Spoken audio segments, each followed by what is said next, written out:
Hey, it's Alex and Sam with Unselm Tennis. Welcome to today's video where I'm going to explain to you a little bit what you can do to get a little bit more of a reliable toss. Okay, so if you're a player who struggles with your toss being a little bit erratic, maybe you have to catch the toss and do it over again, then this is going to be an exercise that works for you. Okay, the goal here is going to be how to learn how to reliably toss the ball up straight. Okay, now. Yes, as levels go up and everything, it's good to move the toss around a little bit to accommodate certain spins or sometimes throw your opponent off, trick them, right? But if our toss is erratic, our goal is not to be a master tosser yet. Our goal is, to first of all be able to reliably toss the ball up straight at the same height each time. So. Most tennis courts are equipped with fences. I'm actually in an indoor tennis court right now because it's freezing outside. But I tried to put myself in something similar in this indoor court to what you're going to find on an outdoor court, because I imagine most of you watching are probably practicing more outdoors. So anyway, the goal is going to be to find a post or a pole, and we're going to use both the length of the pole to see that the toss is going nice and straight, okay? And generally we're going to use the height as well of the fence, all right? I a lot of times say that, if I show you right here, you can see that without jumping, all right, actually my racket reaches about the top of the fence right there, okay? So what that would mean is that with a little bit of jump, with a little help from my legs, my contact point would ideally be a little bit higher than that. So in this case, I might want to toss the ball up just a little bit past that line each time. But the goal is to be able to toss it straight and for it to follow the line. So if I demonstrate it for you real quick, if you just come here, don't stand obviously facing directly across from the beam. You're going to be a little bit to the side of it. Put yourself in a position where around where you're going to release the ball, which is around eye level, okay? That your arm is kind of lined up with the post right over here, okay? And the goal is going to be able to get kind of a reliable toss that goes up nice and straight right there, all right? And also the important thing is that you get it past, like I said, that minimum point. So the minimum point is always going to be where the top of the racket can get if you extend your arm up, all right? Learn how to do it just once or twice at first, get it down, and then what you want to do is you're going to want to repeat it a few times, kind of quickly, all right? I mean, without rushing, you're just trying to flow from one toss into the other, and you're just trying to go, you're just trying to be efficient with your time. The goal is to try not to stop too much.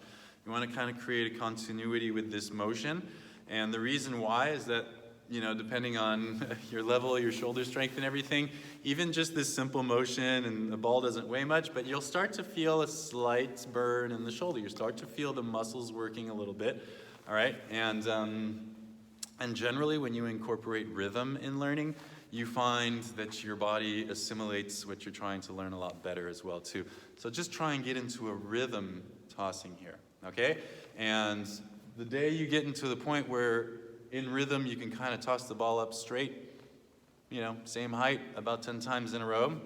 Hey, I'd say you're pretty much, fixed almost, right? I mean, if you can do that, there's no reason you shouldn't be able to do it when you step up to the baseline to go hit your serve, okay? Yeah, it's a great exercise to do. If you don't have it yet, don't worry. The nice thing about this exercise is that it will show you your tendencies, right? I've seen lots of different tendencies. I've had some players who their problem is that they always toss the ball into the fence. Why? Because, well, I guess that means they toss the ball too far forward on their toss. And generally, what do you see? Well, they're missing their serves in the net, right? You see a lot of players, the ball is always going off to the left right here. It's always going to that side, right? So sometimes those are hard things to see when you don't have the backdrop behind you. When you're just serving to the other side of the court over there, it's not as easy to tell, oh, my toss was a little here, a little there. If you pay attention to your balance and things like that, you can find that out. But this will definitely show you as well what your tendencies are, all right? If you're tossing too far right, too far left, too far in front, if you're too far away from the fence. I know actually from this perspective it's hard to see, but I should mention you're really just trying to stay like very, very close to the fence and have the ball just basically go straight up, okay? The point also being that if, you can make the ball go straight up, eventually you'll learn to, I don't know, bring the ball a little bit more to this side to accommodate the kick, or, you know, push it a little over here to accommodate the slice, right? I think I explained this briefly in another video I make for serve tosses, but there's kind of this progression, at least the way I like to see it when you're tossing, is that at first what we want to do is toss the ball up straight, okay? Straight, you know, 12 o'clock on the clock, for those of you who think of the, you know, a lot of times they use the clock reference, right? So 12 o'clock, get it up to 12 o'clock, reliably, consistently, step one, okay? Step two, all right, move it a little bit between 10 and 2, all right? Depending on if we're kicking and if we're slicing. You can also maneuver just a little bit forward and back, depending on if you want a higher balancer or if you want it to kick through faster. Okay, so that's step two. Now I'm moving the toss around a little bit to be able to do different serves and accommodate those kinds of things, all right? And step three, kind of the final step, is to kind of revert back to the 12, right? Which means I can hit all these different serves without needing too much of the assistance from the toss, and therefore I get the disguise on my toss as well, okay?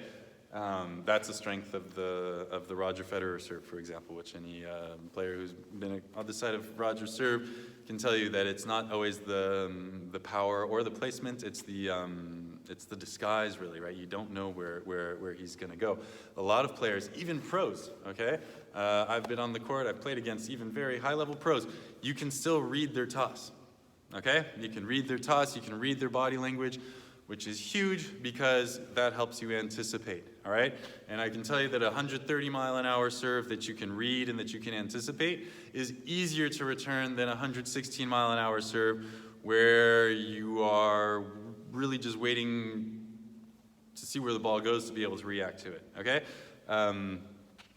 But anyway, those are the evolutions on the toss. Just to say that even though this is, you know, kind of basic, this will hopefully progressively lead to some things, you know, where eventually you learn to move the toss around and then move it even less so that you're disguising what you're trying to do as well. Okay?